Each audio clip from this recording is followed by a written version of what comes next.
warahmatullahi wabarakatuh. Apa kabar? Saya Herspono Arif dari Forum News Network.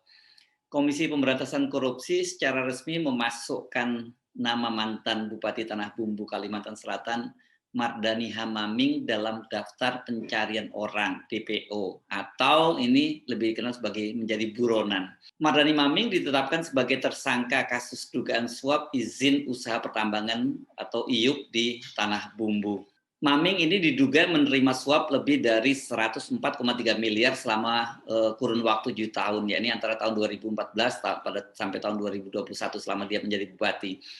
Dan dia diduga menerima suap karena ini berkaitan dengan izin pertambangan dan produksi batu bara ke PT Prolindo Cipta Nusantara. Hari ini KPK memasukkan dalam daftar pencarian orang (DPO) dan paralel dengan itu KPK juga berkirim surat ke Badan Reserse Kriminal Mabes Polri untuk meminta bantuan penangkapan terhadap tersangka yang dimaksud. Itu penjelasan dari pelaksana tugas juru bicara KPK Ali Fikri, itu yang menyebar pesan tertulis kepada media hari ini ya, hari Selasa tanggal 26 Juli 2022. Ali mengatakan bahwa Mardani tidak bersikap kooperatif karena tidak memenuhi 2 panggilan dari penyidik KPK. KPK meminta Mardani menyerahkan diri ke KPK sehingga pengusutan perkara ini tidak mengalami kendala. Dan jika masyarakat memiliki informasi, silakan dapat menghubungi langsung KPK melalui call center 198 atau ke kantor kepolisian terdekat.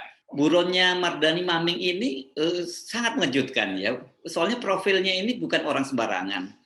Selain dia mantan bupati, saat ini adalah dia ketua umum Himpunan Pengusaha Muda Indonesia. Ini periode 2019-2022. Jadi dia akan segera diganti ya.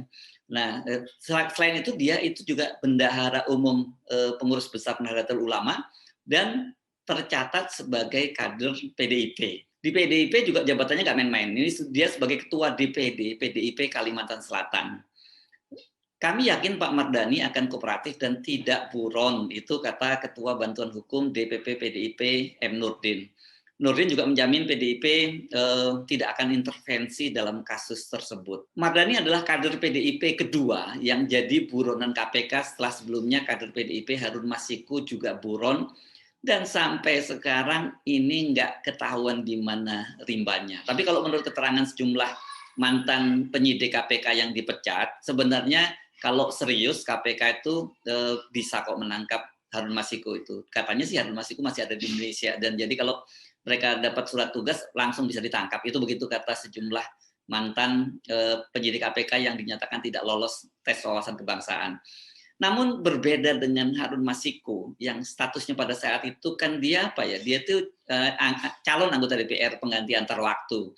Nah, ini berkaitan dengan suap gitu ya, suap ke KPU dan tapi kemudian dia buron. Nah, posisi Mardani seperti saya sebutkan tadi ini memang jauh lebih mentereng. Dan sebagai kader PDIP, Mardani ini juga tampaknya tidak selalu kok sejalan dengan kebijakan DPP PDIP. Pada ulang tahun ke-50 atau ulang tahun Mas Himpunan Pengusaha Muda Indonesia yang dilaksanakan di Jakarta Convention Center pada tanggal 10 Juni lalu, Mardani dan Ketua Dewan Pembina HIPMI Bahlil Lahadalia, ini kan yang juga tercatat sebagai Menteri Investasi dan Kepala BKPM, itu mengajak para peserta yang hadir pada ulang tahun Mas HIPMI itu meneriakkan yel-yel lanjutkan. Ini tentu maksudnya adalah melanjutkan 3 periode, karena pada saat itu Pak Jokowi hadir pada peringatan itu. Dan walaupun begitu, pada waktu itu Jokowi mengingatkan secara bercanda bahwa nanti yang teriak lanjutkan orang lain, dan tapi dia yang nanti akan dikritik banyak orang. Nah, ini sebagai ketua DPD PDIP, dia meneriakkan yel dukungan 3 periode bagi Jokowi. Padahal seperti kita ketahui, DPP PDIP itu menolak mati-matian upaya memperpanjang masa jabatan Jokowi, baik melalui penundaan pemilu maupun mengubah aturan masa jabatan presiden dari 2 periode menjadi 3 periode. Kasus Mardani Maming ini saat ini menyedot banyak perhatian ya. Tadi itu karena profilnya yang cukup mentereng dan sikap yang tidak kooperatif terhadap KPK. Bukan hanya Mardhani Maming yang tidak kooperatif, ini keluarganya juga berkali-kali dipanggil ke KPK juga tidak muncul, termasuk 2 orang istrinya. Nah, soal Mardhani ini sudah 2 kali mangkir memenuhi panggilan KPK. Mardhani ini juga mangkir ketika dia dipanggil sebagai saksi dalam sidang kasus suap yang melibatkan dirinya di Pengadilan Tipikor Kalimantan Selatan. Yang juga membuat heboh ini pada sidang tanggal 4 April 2022. Itu dia kembali mangkir dengan alasan kesehatan. Dia juga melampirkan surat keterangan sakit dari dokter.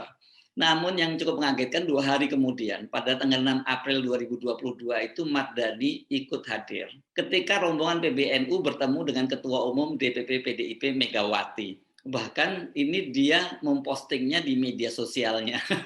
ini luar biasa ya. Mangkir dari pengadilan dengan alasan sakit, tapi kemudian ternyata dia kongko-kongko nyebutnya dengan Ketua Umum DPP PDIP Megawati bersama dengan pengurus besar Nahdlatul Ulama. Mardhani ini sudah ditetapkan sebagai tersangka pada pertengahan Juni lalu dan KPK juga sudah menerbitkan pencegahan keluar negeri sejak tanggal 16 Juni itu sampai 16 Desember tahun 2022. Alih-alih mematuhi panggilan KPK, Mardhani kemudian malah mengajukan pra-peradilan ke Pengadilan Negeri Jakarta Selatan.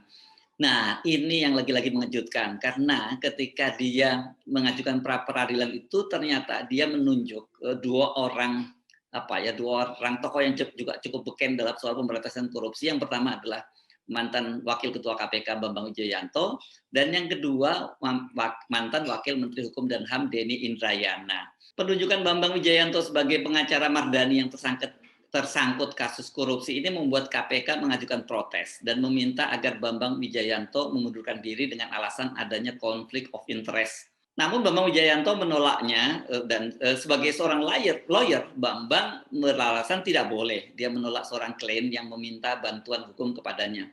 Bambang ini bahkan memilih mengundurkan diri sebagai Ketua Bidang Hukum dan Pencegahan Korupsi Tim Gubernur untuk Pembangunan atau seperti biasa kita kenal sebagai TGUPP DKI Jakarta. Dia menyebutnya sebagai nonaktif gitu supaya bisa fokus mendampingi Mardhani. Ini luar biasa sekali ya.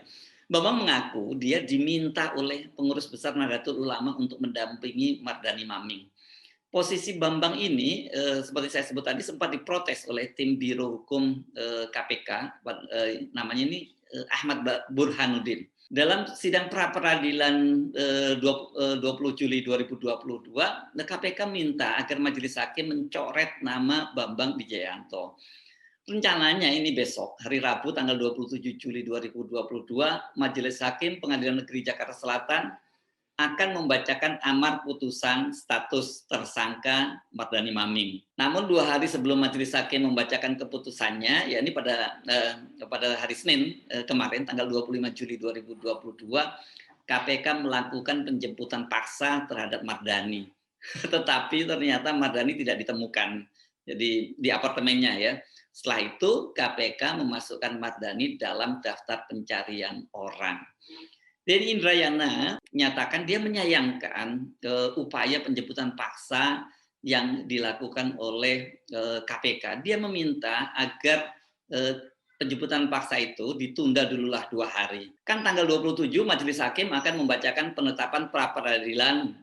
Bila bisa jadi klien kami menang dan statusnya sebagai tersangka gugur. Tampaknya kaburnya Maming ini adalah upaya mengulur-ulur waktu ya. Dia kelihatannya berharap pada tanggal 27 besok itu pengadilan mungkin memenangkan gugatannya, dengan begitu statusnya sebagai tersangka gugur dan dia tidak perlu masuk ke menjalani penahanan. Kalau dia kemarin menyerahkan diri pada KPK, tentu setidaknya dia akan mencicipi dinginnya tembok penjara di KPK sambil menunggu waktu besok gitu ya.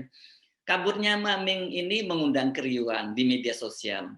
Netizen menyebutnya sebagai Harun Masiku Jilid 2, tapi ada juga yang menyebut Mardhani ini adalah kembaran dari Harun Masiku. Tapi kalau kita melihat profilnya dan status pencekalan yang sudah dilakukan sejak tanggal 16 Juni lalu, itu rasanya sulit ya bagi Mardhani untuk kabur ke luar negeri dan menghilang seperti Harun Masiku. Kita tahu Harun Masiku ini kabur ketika ada upaya untuk tangkap tangan ya, dan kemudian dia kabur ke Singapura, sempat kembali ke Indonesia, dan setelah itu dia diketahui menghilang sampai hari ini. Sebagai pengacara, Denny Indrayana mengaku dia itu masih berkomunikasi dengan Mardhani beberapa hari yang lalu. Tapi ketika ditanya wartawan kapan dia terakhir berkomunikasi, dia mengaku lupa dan dia harus melihat dulu kapan terakhir dia berkomunikasi dengan Mardhani Maming. Menghilangnya Mardhani ini bukan hanya mencoreng nama PBNU dan PDIP, tapi saya kira ini juga akan menjadi pertaruhan bagi reputasi Bambang Wijoyanto dan Denny Indrayana. Ini dua figur yang selama ini selalu berjuang untuk melawan korupsi. Keputusan mereka membela Mardhani Maming saja itu sudah banyak disoroti dan mencoreng kredibilitas dan reputasi Bambang Wijoyanto dan Denny Indrayana. Apalagi nanti kalau Pengadilan Negeri Jakarta Selatan menolak gugatan pra-peradilan dari Mardhani Maming dengan begitu statusnya sebagai tersangka dikuatkan oleh Pengadilan Negeri, maka tidak ada pilihan bagi Mardhani Maming ini untuk menyerahkan diri atau mungkin tetap kabur, tetap menghilang seperti Harun Masiku. Tapi rasanya ini terlampau berat lah bagi Mardhani Maming ini kalau dia menghilangkan. Tanggung jawabnya sangat banyak ini ya. Belum lagi kan tadi posisi dia sebagai ketua pengurus besar Nahdlatul Ulama dan juga sebagai ketua HIPMI walaupun sudah berakhir pada tahun 2022 ini ya jabatannya. Nah, kecuali ini bila dia dinyatakan menang oleh Pengadilan Negeri Jakarta Selatan, maka Mardhani Maming bisa melenggang bebas dan selamatlah juga Bambang Wijoyanto dan Denny Indrayana.